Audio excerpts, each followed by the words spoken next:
जितना आपके अंश का है बस उतना ही ले पाओगे। इसीलिए बंधु, जितने साधु संत हो या फिर कोई धर्मात्मा हो, धर्माचार्य हो, वो सब जितना खाते हैं अपने अंश का ही खाया करते हैं। और साक्षात जहां भगवान आ गए वहां गोस्वामी बाबा कहते हैं, मन संतोष सबने के, जहां तहां देहि आशीष। सबके मन में संतोष आ गया, सब भगवान को आशीर्वाद दे रहे हैं कि महाराज सकले तनय चिरजीव हों, तुलसीदास केश। सब बड़े प्रसन्न, चारों तरफ आनंद छा गया। गोस्वामी बाबा कहते हैं, कछुक दिवस बीते यही भांति, कछुक दिवस बीते यही भांति, जात न जानिय दिन अरुराती, जात न जानिय दिन अरुराती, नाम करण करे अवसर जानी, नाम करण करि अवसर जाने, भूप बोले पठाए मुनि ज्ञानी, भूप बोले पठियो मुनि जाने, करी पूजा भूपति यश भाखा, करि पूजा भूपति यश भाषा, हरिय नाम जो मुनि गुण राखा, हरिय नाम जो मुनि गुण राखा, कछुक दिवस बीते यही भांति, कछुक दिवस बीते यही भांति, कछुक दिवस कुछ दिन इसी प्रकार आनंद में बीतता रहा। जात न जानिए दिन अरुराती, और बंधुओं जाते दिन रात देर ही नहीं लगा। दिन रात कब बीत गए, सुख के जो समय होते हैं, सुख के क्षण बंधु बड़ी जल्दी बीत जाते हैं और दुख के जल्दी बीतते नहीं। भगवान का प्राकट्य हुआ, 1 साल पूरे बीत गए। जब 1 साल बीता तो नामकरण शुभे अवसर जानी, नामकरण संस्कार का समय आया। बंधु, हिंदू धर्म में 16 संस्कार होते हैं। कितने होते हैं? 16 संस्कार। पहले के जमाने में लोग पंडित जी को बुलाते थे और 16 संस्कार हुआ करता था। लेकिन आजकल तो कोई संस्कार ही नहीं। अच्छा, जब जीवन में संस्कार नहीं होता बच्चों के, तो बच्चे कुसंस्कारी हो जाया करते हैं। आज के समय में देख लो, पहले के समय में हमको लगता है अगर बाप 90 साल का हो जाए और बेटा 60 वर्ष का हो जाए, तब भी बाप के सामने बोल नहीं पाता था बेटा, बोल पाते थे। आज के दादाओं को पता होगा कि अगर बाप बैठा हो 90 साल का मरणासन स्थिति में, लेकिन बाप के सामने बोल नहीं पाता। और आज की क्या दशा, लाठियों उठी जाएगी, अगर पिता कुछ बोल दें, लाठी चलाने में भी देर नहीं लगा करती। तो बंधु, कारण क्या है? बच्चों के अंदर संस्कार नहीं हो पाता, और उसमें माता पिता की विशेषकर गलती हुआ करती है। माता पिता जैसा उनको संस्कार देते हैं, पहले नामकरण भी होता था तो संस्कार के थ्रू होता था। बच्चा जब गर्भ में आता था तभी से संस्कार शुरू हो जाता था। गर्भाधान संस्कार, पुंसवन संस्कार, जन्म संस्कार, अन्नप्राशन संस्कार, यज्ञोपवीत संस्कार, नामकरण संस्कार, ऐसे ऐसे 16 संस्कार होते थे। लेकिन आज की क्या दशा, आज तो जन्मदिन संस्कार मनाते हैं, आज भी मनाते हैं लोग, लेकिन कब मनाएंगे? जन्म हुआ उसके बाद मनाएंगे, और पूरा जीवन जन्मदिन ही मनाते रहेंगे। हर साल जन्मदिन संस्कार, कोई और संस्कार मनाएंगे नहीं, लास्ट में अंतिम संस्कार मना देंगे, छुट्टी। 2 संस्कार आज भी जीवित हैं, एक जन्म हो जाता है और एक मृत्यु हो जाती है। बंधु जीवन में कुछ कर भी नहीं पाते। पहले नाम भी होता था तो पंडित जी को बुलाते थे लोग और पंडित जी से कहते थे महाराज कथा सुनाओ और बच्चे का आज नामकरण कर दो, यही तो होता था। और पंडित जी के मुखार बिंदु से जो नाम निकल जाता था वही कहते थे बच्चे का नाम पंडित जी रखाए। अच्छा, पंडित जी भी रखाते थे तो कैसा नाम रखाते थे? बच्चों की रास देखते थे, बच्चे का गुण देखते थे, बच्चे की कला कौशल देखते थे, तो पंडित जी उसी अनुसार उसका नाम रखाते थे। और रखते भी थे तो किसी भगवान के नाम पर। और आज तो पंडित जी को नहीं बुलाएंगे, आजकल बुआ जी को बुला लेंगे। बुआ इसका नाम क्या रख दे? और बुआ जी का क्या पता क्या रख देंगी, रिंकी टिंकी टिंकी चिंकी मिंकी जो मन में आया रख दो। अब बताओ इस नाम का मतलब क्या? हाँ, आजकल ऐसे नाम रखेंगे, रिंकू पिंकू टिंकू जो मन में आया। कम से कम नाम भी हो तो एक संस्कार के तहत, जिससे अगर बच्चे का नाम भी लिया जाए इसी बहाने भगवान का नाम आ जाए। एक आदमी था तो बहुत परेशान था, उसके एक भी बच्चे नहीं हुए। बहुत दिन बाद इधर उधर बाबाओं के पास गया तो एक बिटिया पैदा हुई। अच्छा, जब बिटिया पैदा हुई तो बड़ी आफत विपद मच गई कि बड़े दिनों बाद और बिटिया पैदा हुई। हाँ, पहले अब तो कम नहीं, पहले बेटियां पैदा होती थी लोग रोने तक लगते थे।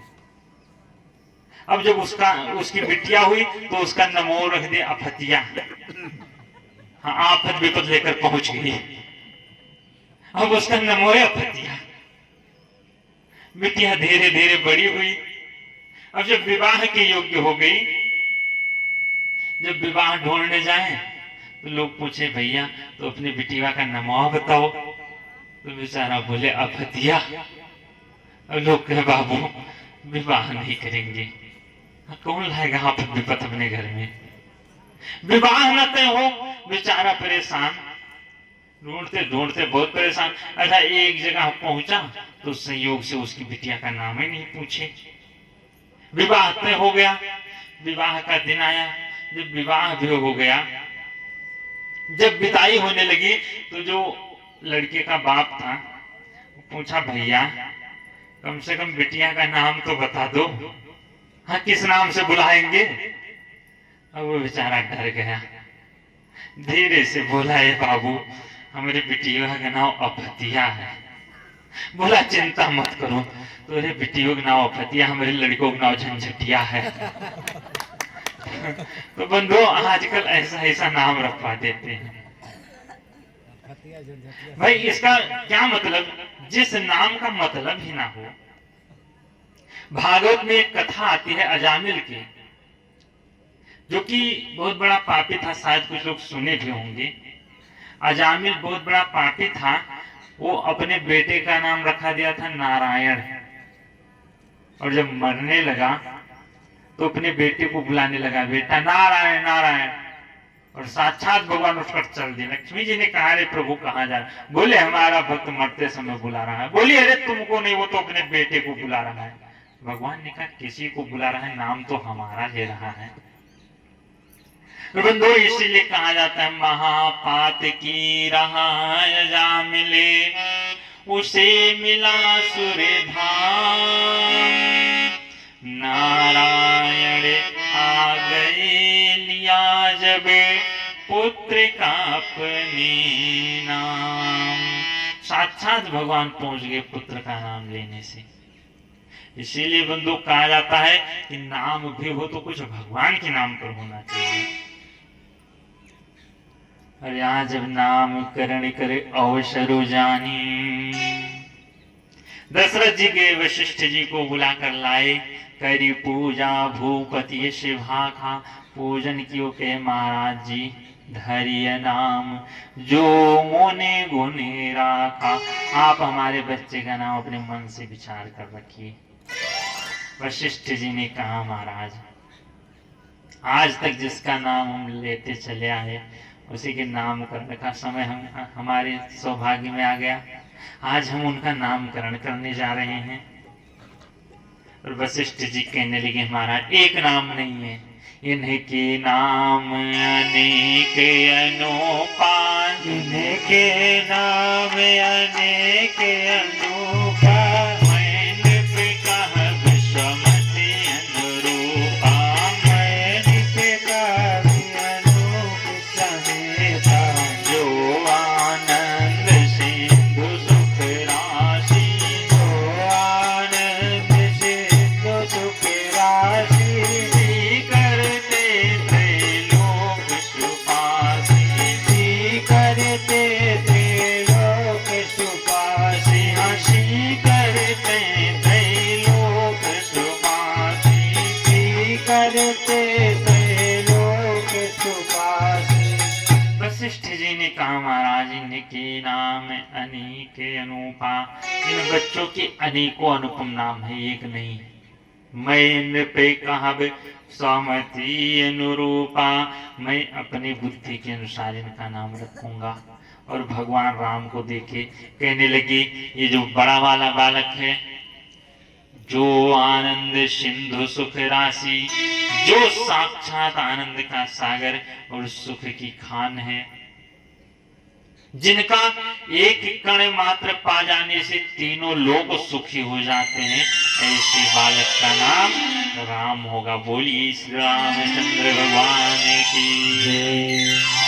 और सामने देखे तो भरत जी को वशिष्ठ जी कहने लगे महाराज जो दूसरा बालक है, विश्व भरणे पोषण करे जोई, विश्वभरने पोषण कर जोई, ताकर नाम भरत यश होई, ताकर नाम भरत यश होई, विश्व भरणे पोषण कर जोई, विश्वभरने पोषण कर जोई, विश्व भरणे पोषण कर जोई, विश्वभरने पोषण कर जोई, ताकर नाम भरत यश होई, ताकर नाम भरत यश होई, जाके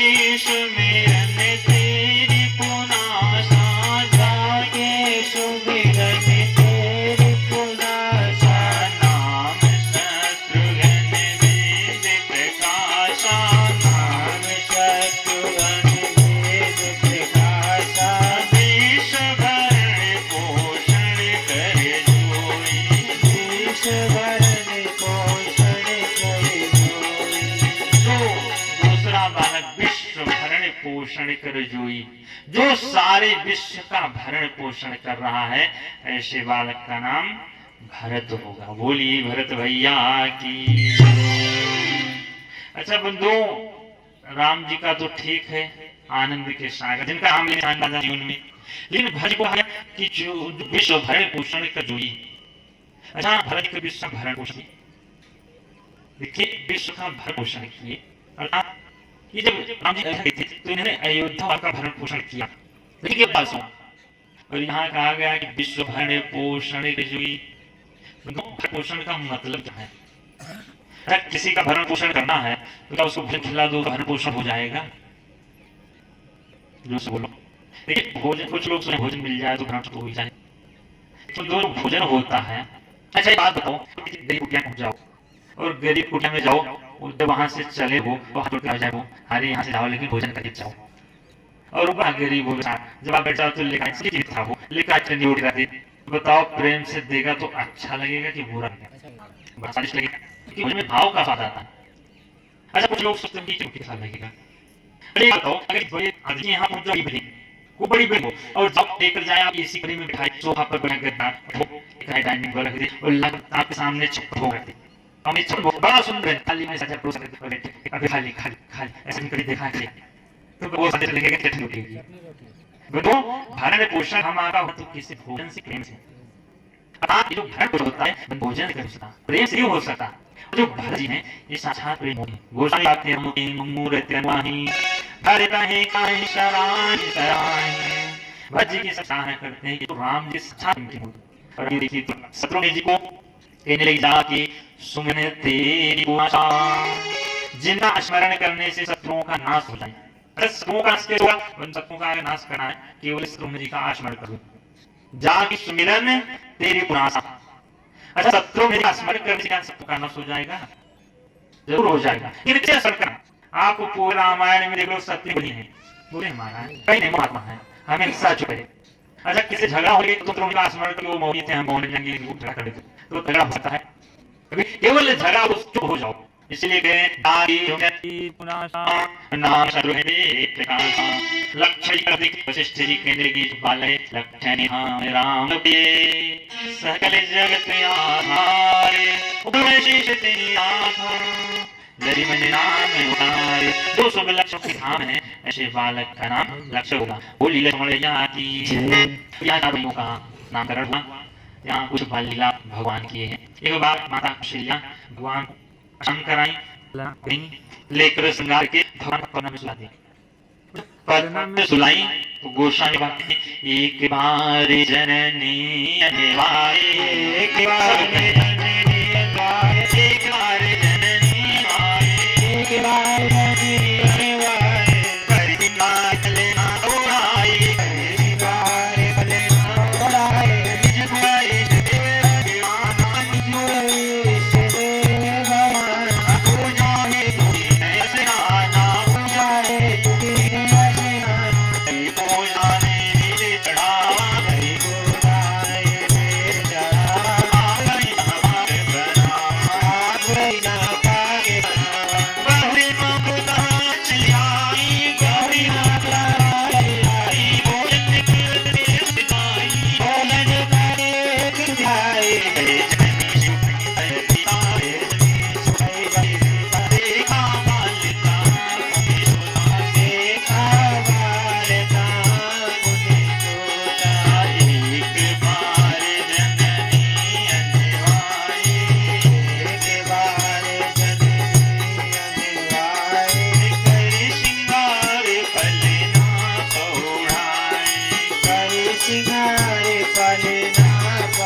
माता सीता माता कौशल्या स्नान करके करी श्रृंगार पलना पोढ़ाए, श्रृंगार करके पलना में सुलाकर गई निज कुल इष्ट देव भगवाना और पूजा हेतु कीन ही स्नाना। अपने कुल के इष्ट देव भगवान की पूजा के लिए स्नान करने गई और वहां जब स्नान की करी पूजा नैवेद्य चढ़ावा, भगवान का स्नान कराकर पूजा करके और वहां फिर गई भोजन बनाने। देखिए बंधुओं, जो माताएं होती थी पहले पूजा करके ही भोजन बनाती थी। ये भोजन कभी बिना स्नान के बनाना भी नहीं चाहिए। अच्छा, हमको तो लगता है आज भी माताएं बिना स्नान के नहीं बनाती होंगी। क्या बनाती हैं बड़ी प्रभा में? नहीं बनाती हैं सब ना। हाँ, बनाना भी नहीं चाहिए। बिना स्नान किए कभी रसोई घर में और पूजा घर में झाड़ू भी नहीं लगाना चाहिए। स्नान करके ही प्रवेश करना चाहिए पूजन और रसोई घर में। क्योंकि बंधुओं, जो जहां हम आप भोजन बनाते हैं वो भी एक मंदिर के जैसा पवित्र ही रखना चाहिए। आजकल तो शहरों में बड़ी बुरी दशा है भोजन की। अच्छा, जितना अशांति शहरों में है उतना गांव में नहीं है। गांव में बड़ी शांति होती है। शहर में तो रात्रि कब हुई सुबह कब हुआ ये पता ही नहीं चलता है। एक कहावत भी कहते हैं कि सूर्य हुआ अस्त और मजदूर हुआ मस्त। जो ही सूर्यास्त हुआ मजदूर कम से कम अपने घर आकर मस्ती से चैन से सोता तो है। लेकिन शहरों में अच्छा, शहर में माताएं भोजन भी नहीं बनाती। हम देखें कहीं कहीं शहरों में रसोइयां वाली रख लेंगी, भोजन बनाने के लिए भी रसोइयां वाली। तो दो महारानी कौशल्या चक्रवर्ती दशरथ की पत्नी, लेकिन वो भी रसोइयां वाली नहीं रखी। रसोई घर में कभी किसी का प्रवेश होना ही नहीं चाहिए। आजकल माताएं तो सुबह सोकर उठी, ना हाथ धुली ना मुंह धुली, पहले पहुंचकर रसोई घर में जाकर चाय चढ़ाती हैं। हाँ, घर वालों को चाहिए बेटी, पहले पहुंचेंगी और चाय चढ़ा देंगे, चाय बनने लगी फिर जाकर मुंह धुलकर फिर ब्रश शुरू करेंगे करना। आज के लिए दशा, और ब्रश करते करते जाएंगी चाय बनाती रहेंगी, और अगर कोई बुला भेज दिया तो उसी में बोल भी देंगी, चाहे थोड़ा मटेरियल उसमें भी पड़ जाए, कोई फर्क नहीं। तो आजकल की ये दशा होती है। बंधुओं, रसोई घर को बिल्कुल पवित्र रखना चाहिए। माता कौशल्या गई पूजा करके, स्नान करके और वहां भोजन बनाने, तो देखिए कि जहां भोग लगाई थी भगवान का, वहां से कुछ बर्तन की आवाज आई। बहुरी माँ तो तहा वहां चली आई और दौड़ते दौड़ते गई, सोची लगता है बिल्ली आ गई, और जब वहां पहुंची तो देखी कि भगवान भोजन कर रहे थे जो भोग लगाई थी। सोची अभी तो मैं राम को सुला कर आई हूं और ये यहाँ कैसे पहुंच गए, और चल भी नहीं पाते थे राम जी 1-1.5 साल के। अब दौड़ते दौड़ते फिर गई, पलना में देखी, गई जननी शिशु पही भय भीता, तो देखा बाल तहां पुनि सूता। देखिए कि राम जी तो वहां सो रहे थे। अब यहाँ वहां दुई बालक देखा, यहाँ भी बालक वहां भी बालक। माता सोची ये हमारी बुद्धि भ्रमित हो गई, क्या बात है। बार बार दौड़ दौड़ कर देख रही कि यहाँ है राम जी कि वहां है। राम जी जब देखे कि हमारी मैया व्याकुल, मैया को व्याकुल देख के तो देखे राम तही निजे अद्भुत रूप अखंडे। माता को व्याकुल देखकर अपना अद्भुत अखंड रूप दिखाए, और यहाँ भगवान अखंड रूप का दर्शन कराया मैया को। अगणित रविशैव शशि चतुरानन और बहुगिरि सरित सिंधु मही कानन। अनगिनत सूर्य, अनगिनत चंद्रमा, अनगिनत तारे, अनगिनत ब्रह्मा, अनगिनत विष्णु दिखाई पड़े भगवान के शरीर में ही। अरे माता देखी तो माता के मुख से कोई शब्द ही ना निकले। मैया सोचने लगी कि स्तुति करी न जाई भय माना, स्तुति करनी जानी भय माता, जगत पिता मैं सुत कही जाना, जगत पिता मैं सुत नहीं जाना। हरि जननी बहुविधि समुझाई, हरि जननी बहुविधि समुझाई, यहाँ जनी कहताऊँ कहसी सुने माई। जनी कथाऊँ काशी सुने माई। मैया सोचने लगी स्तुति करी न जाई भय माना, स्तुति भी नहीं किया जा सकता, इतना डरी हुई मैया। राम जी समझाने लगे, मैया ये आप किसी से बताना मत कि ये जगत के पिता हैं, जगत पिता में शुद्ध करी जाना। मैया ने कहा देखो हम ये बताएंगे तो नहीं किसी से, लेकिन एक वचन हमको भी दो। राम जी ने कहा कौन सा। मैया ने कहा बार बार कौशल्य विनय करही करी जोरी, अब जनी कबहू व्यापे प्रभु मोहि माया तो। आपकी माया हमको कभी ना व्यापे। भगवान ने कहा मैया आज के बाद हमारी माया सबको तो व्यापेगी, आपको नहीं व्यापेगी। और बंधुओं, माता कौशल्या पूरा जीवन कभी भी ये नहीं समझी कि ये हमारा पुत्र है, हमेशा भगवान को यही जानी कि ये भगवान है। बाकी कोई समझ ही नहीं पाया कि ये भगवान है। और यहाँ भगवान बहुत सारा बाल चरित्र किए।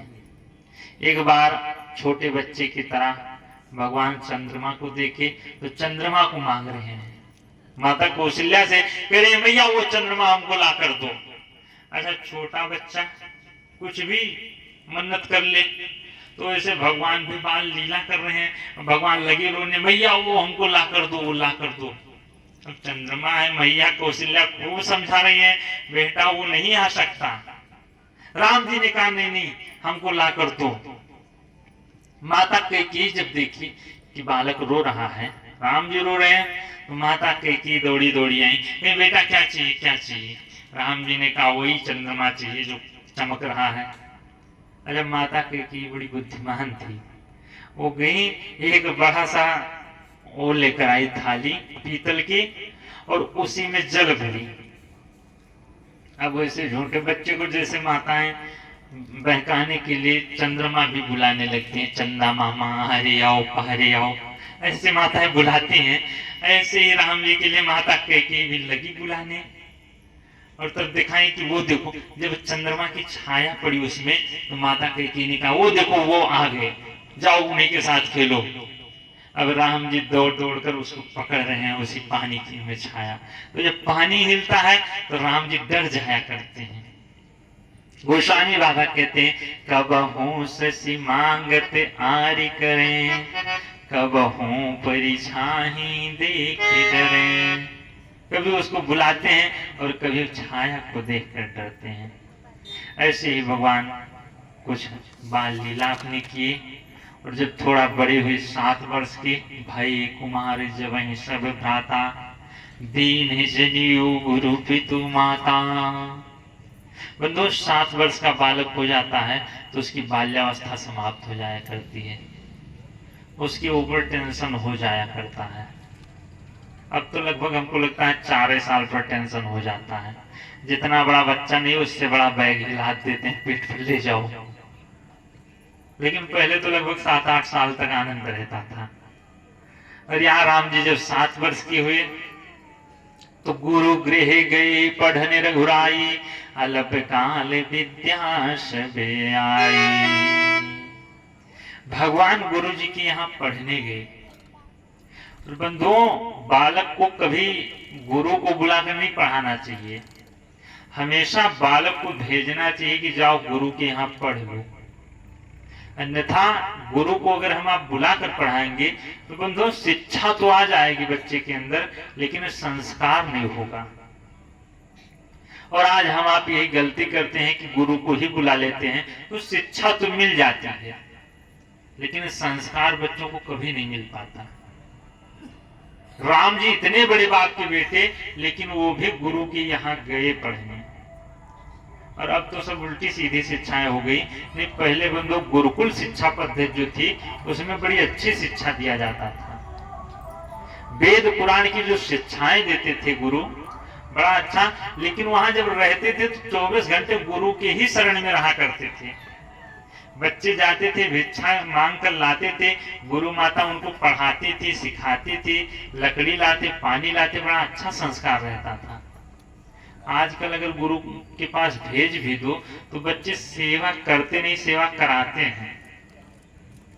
हाँ, बच्चे भी ऐसा गुरु ढूंढेंगे कि जहाँ सेवा करनी ना पड़े, खूब बढ़िया आनंद आ जाए, बना बनाया मिलता रहे। आजकल जो मेस वगैरह का सिस्टम चल गया, उसमें बच्चे सेवा करना कुछ नहीं चाहते। तो बंधु वैसे संस्कार भी नहीं आ पाता। जीवन भर पैसा कितना भी कमा लेंगे लेकिन शांति कभी नहीं मिल पाती। पहले के जमाने में पैसा नहीं कमाते थे लेकिन शांति रहती थी, आनंद रहता था। लेकिन आज की क्या दशा है? जो दशा है सामने ही दिखाई पड़ती है। इसीलिए बंधुओं कहा जाता है कि अगर बच्चे हो तो उनको गुरु के शरण में और मेहनत कराना चाहिए। जो बच्चे अपने घर का काम कर लेते हैं वही बाहर भी कुछ कर पाते हैं, अन्यथा कर भी नहीं पाते। भगवान भी जो ही गए वहां से को पूरी विद्याओं का अध्ययन किए, वहां से लौट कर आए। प्रातः काल उठी के रघुनाथा, प्रातः काल सुबह ब्रह्म मुहूर्त में उठते। बंधुओं, अगर आचरण सीखना है तो राम जी से सीखना चाहिए, चरित्र सीखना है तो राम जी से सीखना चाहिए। राम जी हमारे जो किए हैं उसको करना चाहिए, और भगवान श्री कृष्ण जो कहे हैं उसको सुनना चाहिए। भगवान कृष्ण जो किए हैं उसको करना नहीं चाहिए। हाँ, नहीं, गली गली में ठुकाई होने लगेगी, इधर उधर चोरी चमारी किए हैं, कहीं इधर चीर चुराए हैं, कहीं उधर, तो बंधु उसको करना नहीं चाहिए। क्योंकि कृष्ण भगवान ज्ञान दिए हैं, और ज्ञान हमेशा सुनना चाहिए। और चरित्र अगर किसी को बताना है तो चरित्र सुनना नहीं चाहिए, चरित्र को करके दिखाना चाहिए। हमारे राम जी मर्यादा पुरुषोत्तम आए थे तो चरित्र करके दिखाए। प्रातः काल उठ के रघुनाथा, और माते पिता गुरु नाम माथा। सुबह उठते माता पिता गुरु को चरण नवाते और यहाँ से जाते अपने राजपाट का कार्यभार संभालते अपने पिताजी के साथ। और एक दिन की घटना, यहाँ से विश्वामित्र जी का प्रवेश हो रहा है। गोस्वामी बड़ा अच्छा परिचय दिए हैं कि विश्वामित्र जी हैं कौन। विश्वामित्र महामुनि ज्ञानी, विश्वामित्र महामुनि ज्ञानी, बसहि विपिन शुभ आश्रम जानी। बसहि विपिन शुभ आश्रम जानी। जहाँ जप यज्ञ जोग मुनि करनी, जहाँ जप जोग यज्ञ मुनि करनी। अति मारी चिसुबा मुनि डरनी। अति मारी चिसुबा मुनि डरनी। देखत जग निशाचर धावनि। देखत जग निशाचर धावनि।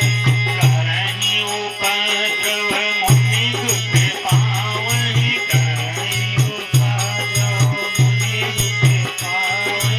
गाधि तनय मन चिंता जाति। गाधि तनय मन चिंता जाति। हरि बिनु मरहि न निश्चर पापी। हरि बिनु मरहि न निश्चर पापी। विश्वामित्र महामुनि ज्ञानी। विश्वामित्र महामुनि ज्ञानी। विश्वामित्र महामुनि ज्ञानी, बसहि विपिन शुभ आश्रम जानी। सौभाग्य से जो इनका आश्रम था विश्वामित्र जी का, आपके बगल में ही बक्सर जिला, शायद बगल का ही जिला है, बक्सर जिले में विश्वामित्र जी का आश्रम। अच्छा, ये पहले कोई साधु नहीं थे, ना तो ब्राह्मण, ये एक राजा गाध थे, उन्हीं के पुत्र थे। राजा गाधी का जब चौथापन आया तो राजपाट छोड़कर अपने बड़े बेटे को सौंपकर विश्वामित्र जी को और चले गए जंगल में तपस्या करने। पहले के राजा महाराजा जितने होते थे सब जंगल चले जाते थे तपस्या करने। और आजकल हम लोगों के पास कुछ राजपाट है नहीं, केवल इच्छा लिए बैठे रह जाते हैं और उसको भी नहीं छोड़ पाते। और बंधुओं, राजा गाध जब छोड़कर गए वहां से, तो एक दिन विश्वामित्र जी गए थे शिकार खेलने, साथ में चतुरंगिनी सेना लेकर। यहां से जब पहुंचे तो रास्ते में इनको प्यास लगी तो चले गए वशिष्ठ जी के आश्रम। वहां गए तो देखे वशिष्ठ जी इनका बड़ा स्वागत सत्कार किए कि हमारे यहाँ के राजा आए हैं। और जब स्वागत सत्कार किए, चतुरंगिनी सेना साथ में 14,000 सेना, उनको जब सत्कार करना शुरू किए तो विश्वामित्र जी सोचे कि इतना सत्कार एक साधु, जो कि 2 कौड़ी का साधु, कुछ इसको कुटिया में नहीं, लेकिन इतना सत्कार कैसे किया। विश्वामित्र जी पूछे, महाराज गुरुदेव ये बताइए आपने सत्कार कैसे किया। वशिष्ठ जी ने कहा, महाराज हमारे पास कामधेनु गाय है, इसी कामधेनु गाय की वजह से हम इतना सत्कार किए, जो कामना करता हूं वो लाकर दे देती है। विश्वामित्र जी गए, देखे तो गाय को देखकर लालच आ गई। बोले महाराज ऐसा करो, ये गाय आप हमको दो। वशिष्ठ जी ने कहा, नहीं महाराज ऐसा नहीं हो सकता। बोले क्यों। बोले अगर मैं ये गाय आपको दे दूंगा तो सृष्टि का नियम उल्टा हो जाएगा। एक राजा को साधु से लेना चाहिए, साधु को देना नहीं चाहिए। और मैं जीते जी नियम को उल्टा नहीं करूंगा, गाय में नहीं दे सकता। विश्वामित्र जी ने कहा, अगर आसानी से नहीं दोगे तो जबरदस्ती देना पड़ेगा, लेकिन ले जाऊंगा। वशिष्ठ जी ने कहा, दम हो तो ले जाओ। और यहां से बंधुओं जब अपनी सेना को आदेश दिए कि गाय को लेकर चलो, तो इधर से विश्वामित्र वशिष्ठ जी भी गाय को आदेश दे दिए कि अपनी ताकत लगाओ। तो इधर से भी जब सेना निकलनी शुरू हुई, कई दिन तक युद्ध चला। और युद्ध चलते चलते एक दिन ऐसा आया, विश्वामित्र जी की पूरी सेना तहस नहस हो गई। विश्वामित्र जी समझ गए कि अगर एक साधु से जीतना है तो क्षत्रिय धर्म छोड़कर ब्राह्मणत्व ही अपनाना होगा। एक साधु से शस्त्र से नहीं जीता जा सकता, शास्त्र ही उठाना पड़ेगा। और वहीं से अपना क्षत्रिय धर्म त्यागे, ब्राह्मणत्व अपना लिए, राजपाट छोड़कर जंगल में कुटिया बनाकर वो लगे भजन करने।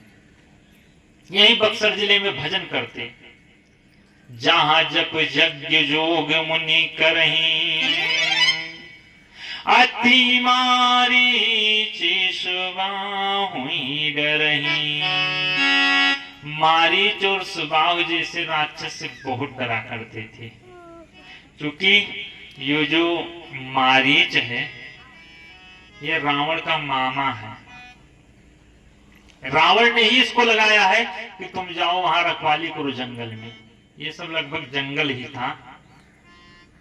अच्छा बंधुओं, अगर एक दृष्टि से देखा जाए तो लंका यहां से बहुत दूर है। कितनी दूर होगी अब हमको इतना पता नहीं है, लेकिन बहुत दूर है लंका। अच्छा, और अयोध्या मुश्किल से 200 किलोमीटर, 2 या 250 किलोमीटर। इधर से अयोध्या 200-250 किलोमीटर। और अगर देखा जाए जनकपुर, जहां के राजा जनक जी, वो भी लगभग 200 किलोमीटर होगा, उससे ज्यादा नहीं होगा। ये गोरखपुर के बगल में जनकपुर। तो बंधुओं, लंका तो बहुत दूर, लेकिन रावण का अत्याचार यहां तक फैला। एक तरफ अयोध्या, दूसरी तरफ जनकपुर। अच्छा, दशरथ जी जानते हैं कि यहां तक राक्षसों का प्रकोप आ गया, राक्षसों का राज्य, लेकिन दशरथ जी कुछ कर नहीं रहे हैं। बड़े धर्मार्थी हैं, इतने धर्मात्मा कि ये जाते थे देवलोक में राक्षसों को मारने, लेकिन अपने पृथ्वी लोक पर देख ही नहीं रहे हैं। और उधर महाराष्ट्र में देख लो तो वहां भी नासिक के पास खरदूषण और शूर्पणखा जैसे राक्षस। रावण का अत्याचार पूरे भारत में लगभग फैल रहा था धीरे धीरे, लेकिन दशरथ जी अपने 4 बेटों को पाए उसमें मस्त, और जनक जी 4 बेटियां पाए उसमें मस्त। वो अपने बाल बच्चों में, अपने बाल बच्चों में। चिंता किसी को नहीं कि राक्षस कहां तक अत्याचार फैलाए, और राक्षस बढ़ते जा रहे हैं। अच्छा बंधुओं, संसार की भी यही दशा है। जो अच्छे लोग हैं वो तो अपने विकास में बाज रहे हैं, अपने विकास में फंसे हैं कि हमारा विकास हो जाए। और जो राक्षसी वृत्तियों को लोग हैं वो सोचते हैं कि इनकी जमीन हम हड़प ले, जिससे इनका विकास ही रुक जाए। यही दशा इस संसार की भी है। रावण तो सोचा हम कितना कब्जा कर लें, दशरथ जी सोच रहे हैं चलो हम अपना कर खा रहे हैं अयोध्या में, कोई बात नहीं। चिंता किसी को नहीं, लेकिन गाधि तने मने चिंता व्यापी। एक साधु को चिंता होने लगी। देखिए, गृहस्थी भी चिंतित होता है, साधु भी चिंतित होता है। ऐसा नहीं है कि साधु को कोई चिंता नहीं होती, साधु को भी चिंता होती है। अंतर क्या है? गृहस्थी को अपनी चिंता होती है, साधु को समाज की चिंता होती है। विश्वामित्र जी सोच रहे हैं कि अब यज्ञ नहीं हो पा रहा है, अनुष्ठान नहीं हो पा रहा है, संसार कैसे चलेगा। देखत यज्ञ निशाचर धावहि, करहि उपद्रव मुनि दुख पावहि। जो ही यज्ञ शुरू होती, राक्षस दौड़कर उपद्रव करने लगते। विश्वामित्र जी मन में विचार किए, अब तो तब मुनिवर मन कीन्ह विचारा, प्रभु अवतरो हरने मही भारा। भगवान का अवतार हो गया है, अब जाकर मैं भगवान को ले आऊं दशरथ जी के यहाँ। यहाँ से विश्वामित्र जी पूरी यज्ञ बंद करके और चले गए हैं राम जी को लाने। रास्ते में सोच रहे हैं कि वाह रे भगवान, हम तुमको पाने के लिए साधु बन गए तो तुम हमारे पास ना आकर गृहस्थी के पास चले गए, राजा के पास। गृहस्थ में भगवान पहले पहुंचे और साधु को बाद में। हम जिसको पाने के लिए 56 भोग त्याग कर यहाँ कंदमूल फल खा रहे हैं, वो आज 56 भोग काट रहे हैं बैठकर राजभवन में। जिसको पाने के लिए मखमल के गद्दे त्याग कर हम यहाँ उसकी चटाई पर सो रहे हैं, आज मखमल के गद्दे पर सो रहे हैं। धन्यो गृहस्थ आश्रमा। गृहस्थ आश्रम धन्य है कि जहाँ कोई साधु पहुंचे, कोई अतिथि पहुंच जाए, भगवान साक्षात पहुंच जाए। बंधुओं, गृहस्थ आश्रम को सबसे बड़ा माना गया। लेकिन गृहस्थ आश्रम कहते किसे हैं? ये मत समझ लेना कि हम बाल बच्चों पैदा कर दिए, हमारे पास पत्नी हो गई, हमारे पास जमीन हो गई, जायदाद हो गई तो हम गृहस्थी हो गई। बंधु, गृहस्थी उसको नहीं कहा जाता। गृहस्थी उसको कहते हैं कि जिसके दरवाजे पर कोई अतिथि पहुंच जाए और आनंद आ जाए, अतिथि को इतना स्वागत पा जाए, इतना अच्छा स्वागत, इतना भोजन पा जाए कि पेट भर जाए, उसको गृहस्थ कहते हैं। लेकिन आजकल क्या करते हैं? आजकल कोई साधु पहुंच गया तो पहले तो सोचेंगे ये ऐसे मांगने चल दिए, क्या मतलब है इनका? जाओ बाबा, कोई है नहीं हमारे घर में। पहले ही दूर से जाओ बाबा, कोई है नहीं हमारे घर में। बंधु, क्या मतलब? जिसके दरवाजे पर एक साधु को भिक्षा भी ना मिले, क्या वही गृहस्थ धर्म है? बंधु, उसको गृहस्थ धर्म नहीं कहा जाता, उसको पशु धर्म कहते हैं। अपना पालन पोषण कर ले, बाल बच्चों का पालन पोषण कर ले, उसको पशु धर्म कहते हैं। गृहस्थ धर्म तो उसको कहा जाता है जिसके दरवाजे पर कोई अतिथि पहुंचे और भूखा ना जाए। पहले लोग लिखते भी थे दरवाजे पर कि अतिथि देवो भव, अतिथि ही हमारे देवता हैं। अब तो नहीं लिखा जाता। अब तो जब कुछ समय नजदीक आया तो उसको लिखने लगे स्वागतम, जो है स्वागत है। पढ़े लिखे लोग वेलकम लिख देते, लेकिन आज उसको भी नहीं लिखते। अब तो जाओ किसी के दरवाजे पर तो लिखा रहता है कुत्ते से सावधान।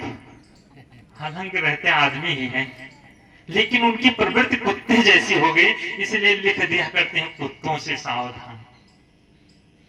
तो बंधुओं, उसको गृहस्थ धर्म नहीं कहते। धन्यो गृहस्थ आश्रमा उसको कहा जाता है जिसके आंगन में भगवान किलकारियां मारकर खेले, जिसके दरवाजे पर स्वयं साधु पहुंच जाए भिक्षाटन के लिए।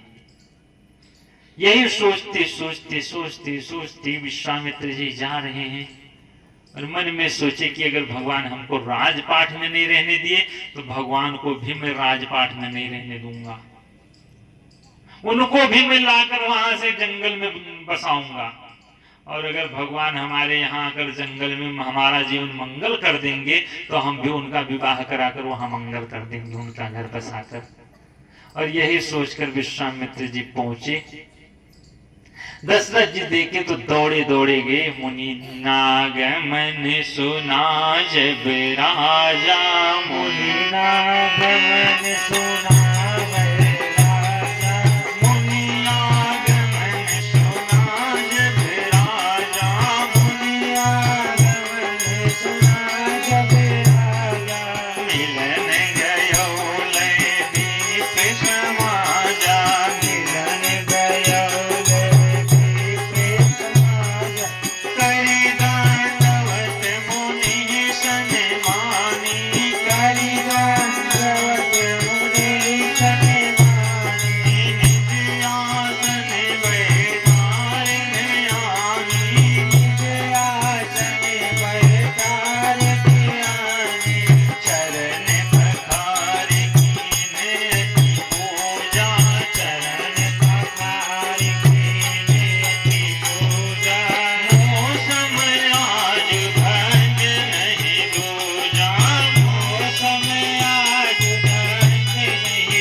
भी राजा। ज्यों ही दशरथ जी सुने, वहां से दौड़े दौड़े ब्राह्मणों सहित पहुंचे। करी दंडवत मुनि सने मानी, दंडोत करके लेकर गए हैं, अपनी राजगद्दी पर बिठा दिए। विश्वामित्र जी को दूसरे आसन पर नहीं बिठाए, जबकि बंधु राजगद्दी पर राजा के अलावा किसी को बैठना नहीं चाहिए। राजा कभी अपनी राजगद्दी पर नहीं बैठने देता, कोई भी पहुंचे। लेकिन आज दशरथ जी अपने राजगद्दी पर निज आसन बैठा रहे, अपने राजगद्दी पर क्यों बिठाए? क्योंकि दशरथ जी विश्वामित्र जी से बहुत डरते थे। जो सत्कार होता है, सम्मान होता है, दो प्रकार से होता है। एक भाव से सम्मान होता है, एक भय से सम्मान होता है। कोई भाव से भी आपका सम्मान करता है, जैसे कोई आपके यहाँ अतिथि आ जाए तो उसका आप खूब सम्मान करेंगे, खूब बढ़िया आसन ला कर देंगे, पानी पिलाएंगे और भोजन भी खिलाएंगे, खूब सम्मान देंगे। क्यों? क्योंकि भाव है, रिश्तेदार है। लेकिन अगर गांव में दरोगा साहब आ जाएं तो उनका भी सम्मान करोगे, उनका भाव से नहीं करोगे, उनका भय के कारण करोगे कि मामला फंस जाएगा तो काम आ जाएंगे। और बंधुओं, ये जो दशरथ जी हैं, ये विश्वामित्र जी का जो सम्मान के भाव से नहीं, भय के कारण बहुत डरते थे। क्योंकि इन्हीं के कुल में एक राजा हरिश्चंद्र हुए थे।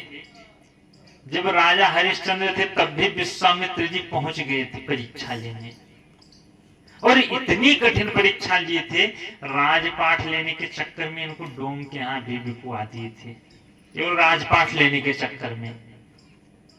और वही दशरथ जी सोचे कि हमारे राजा हरिश्चंद्र को राजगद्दी के चक्कर में बिचवाए थे, तो ऐसा करते हैं हम इनको पहले ही राजगद्दी सौंप दें, जिससे फिर हम इनकी सेवा करते रहेंगे पूरा जीवन। और दशरथ जी लेकर गए, बोले महाराज राजगद्दी आप पहले ही ले लो, वो दशा ना होने पाए। और पहले ही राजगद्दी सौंप दी। निज आसन बैठा रहे। दशरथ जी बैठ गए नीचे। अब महाराज अभी क्या चाहिए, और कुछ चाहिए तो बताओ। यही कारण आगमन तुम्हारा। दशरथ जी सोचे कम से कम बता दो तो कुछ संतोष तो मिल जाए। लेकिन साधु परीक्षा भी बहुत लेता है। हरिश्चंद्र के जमाने में परीक्षा लिए थे सत्य की परीक्षा, और आज दशरथ जी के जमाने में आए तो राम जी की प्रेम की परीक्षा लेने पहुंचे। आप बहुत बड़े पुराने परीक्षक। बोले महाराज क्या पूछ रहे हो? बोले महाराज किस लिए आप आए हो? बोले आए हैं जिसलिए तो तुम पूरा कर पाओगे। दशरथ जी ने कहा महाराज कहा हूं सो करत न लाभ हमारा, आप कहिए, करने में देर नहीं लगाऊंगा। बोले महाराज असुर समूह सतावहीं, वहां राक्षस हमको सता रहे हैं। दशरथ जी ने कहा महाराज आप चिंता मत करो, मैं सेना भेज रहा हूं। विश्वामित्र जी ने कहा आपकी सेना की आवश्यकता नहीं। दशरथ जी ने कहा मैं चलूं क्या? बोले नहीं, आपकी भी जरूरत नहीं है। दशरथ जी ने कहा महाराज मैं तो इंद्रलोक में भी राक्षसों को मार कर आता हूं, क्या तुमको हमारे ऊपर भरोसा नहीं है? क्या मैं राक्षसों को नहीं मार पाऊंगा? विश्वामित्र जी ने कहा राजन तुम निसंदेह राक्षसों को मार सकते हो। बोले फिर? बोले हमको मारने वाला तो चाहिए नहीं, हम मारना ही होता तो मैं ही श्राप दे देता, मर जाते राक्षस। बोले फिर किसको चाहते हो? बोले हमको तो तारने वाला। बोले तारने वाला कौन आ गया हमारे यहाँ? बोले अनुज समेत देहो रघुनाथा,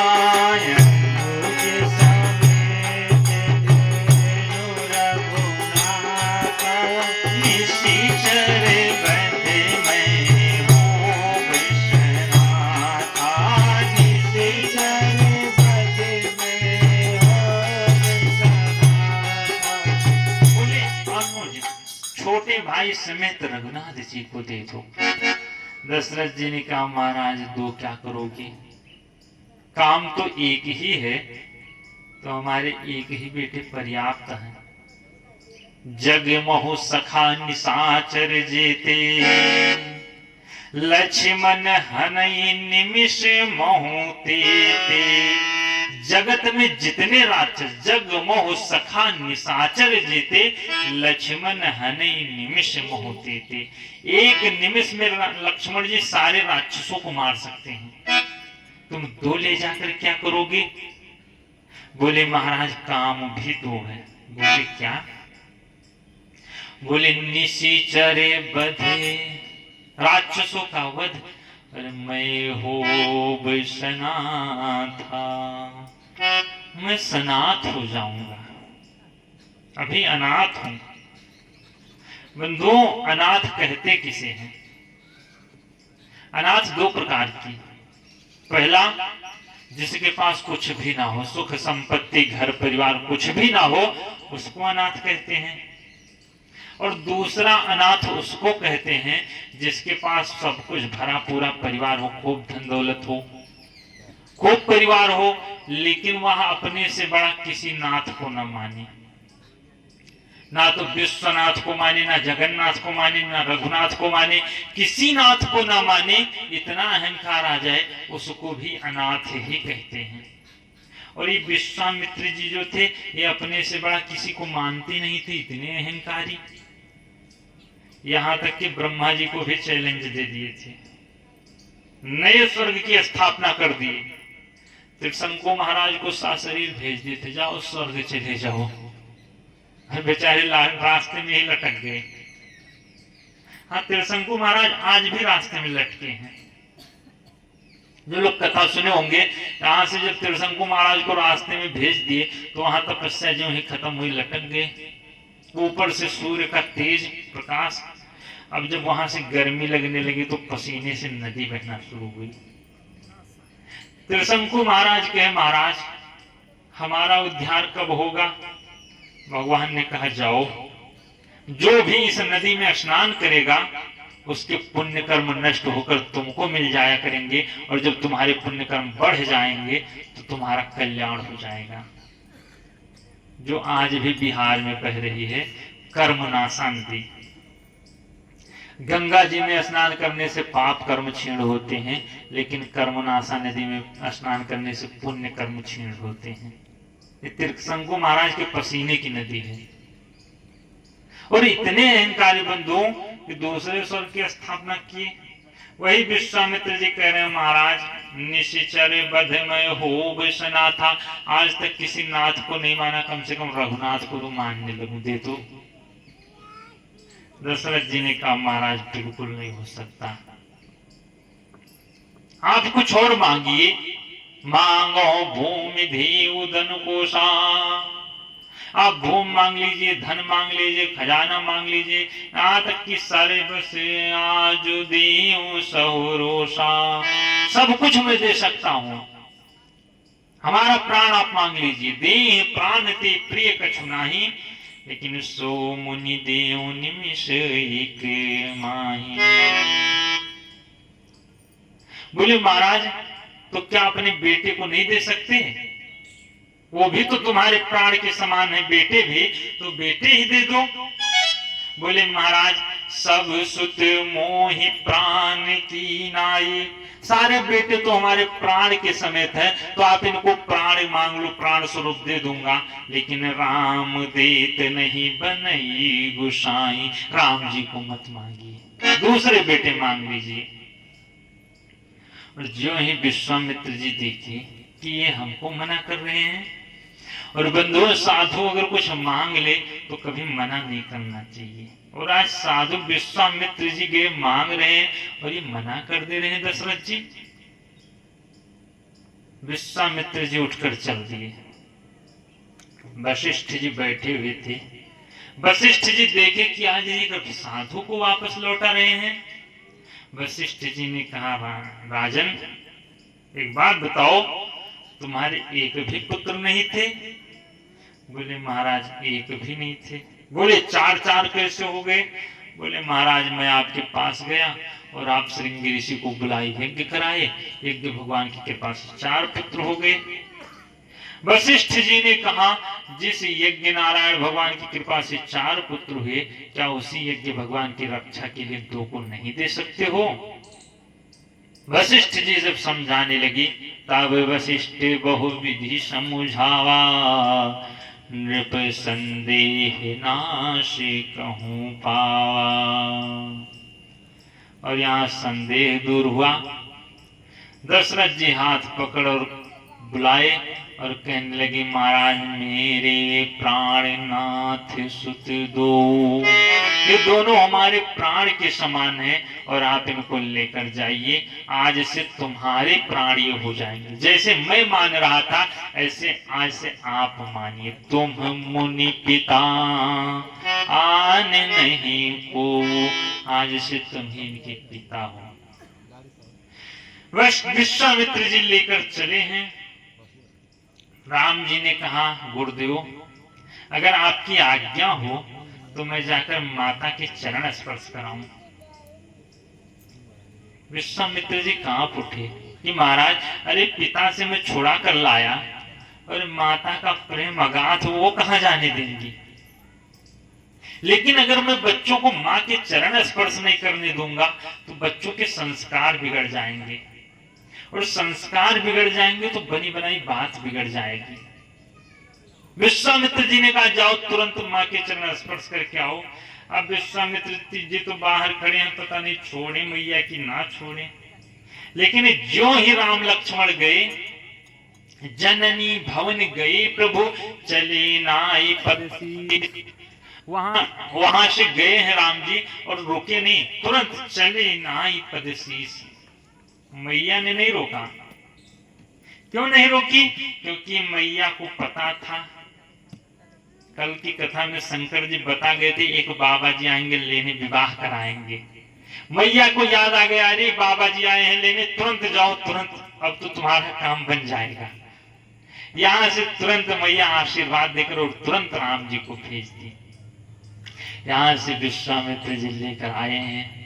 रास्ते में ताड़क बन पड़ा। गोसाई बाबा कहते हैं, चले जाते मुनि दीन दिखाई, चले जाते मुनि दीन दिखाई, सुन ताड़का क्रोध करि भाई, सुन ताड़का क्रोध करि भाई, कहीं बान प्राण हरि लीना, कहि बान प्राण हरि लीना, दीन जानते निज पद दीना, दीन जान के निज पद दीना, चले जाते मुनि दीन दिखाई।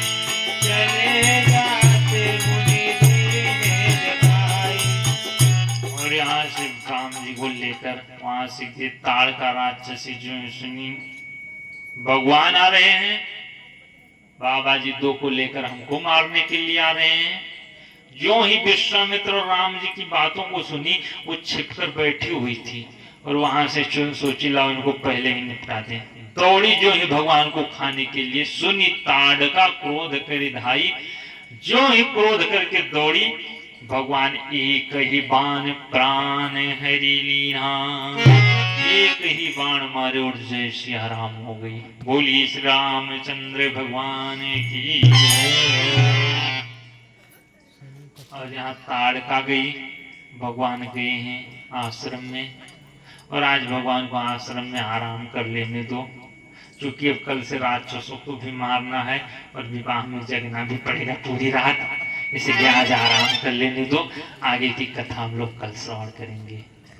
बोले श्री राघव सरकार की जय। सब लोग थोड़ी देर भगवान का नाम लेंगे। इतनी देर हम चिल्लाए हैं, अब आप लोग चिल्ला लीजिए थोड़ी देर। सीताराम सीताराम सीताराम।